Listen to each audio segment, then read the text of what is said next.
விஜய் 100 ஊழலுக்கு எதிரான ஒரு அடி. என்ன பேசினாலும் ஆதாரம் காட்டுங்கள், ஆதாரம் காட்டல அவர் சொல்கிறார்கள். அமைச்சர் பெருமக்கள் எழுந்து பேசுகிற போதே தவறு நடந்திருக்கலாம் என்று அவரே சொல்கிறார். முதலில் தவறு நடந்திருக்கலாம் என்று ஒப்புக்கொண்டதற்கு ஒரு பணிவான நன்றியை தெரிவித்துக் கொண்டு, ஆதாரங்களை நாங்கள் காட்டும் போதே இப்படி பேசுகிறார்கள். மாண்புமிகு முதலமைச்சர் ஆதாரங்களை வைத்திருக்கிறார், அவர் ஒருவேளை எடுத்து காட்டிவிட்டார் என்று சொன்னால் அவர்கள் நிலைமை நினைத்து பார்த்தேன். கொஞ்சம் கவலையாகத்தான் இருக்கிறது.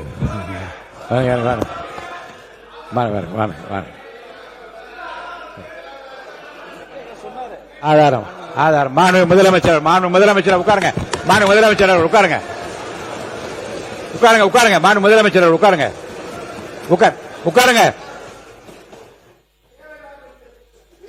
உட்காருங்க. இருங்க ஆதாரம் இருக்கான்னு கேட்டீங்க.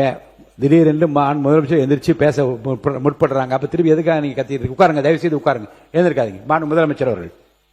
மாண்புமிகு பேரவைத் தலைவர் அவர்களே, நான் அதை சொல்ல வேணான்னு தான் நினைச்சேன். ஆதாரம்னு கேட்குறாங்க.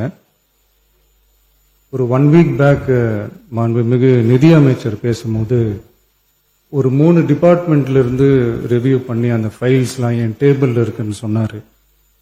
அது ஏதோ போற போக்கில் அவர் சொல்லல, உண்மையிலேயே என் டேபிள்ல இருக்கு. அத்தனையும் ப்ரூஃபோட இருக்கு. ஓபன் பண்ண வச்சிடாதீங்க. எப்போ ஓபன் பண்ணணுமோ அப்போ கரெக்டா எல்லாமே ஓபன் ஆகும். Download ShareChat.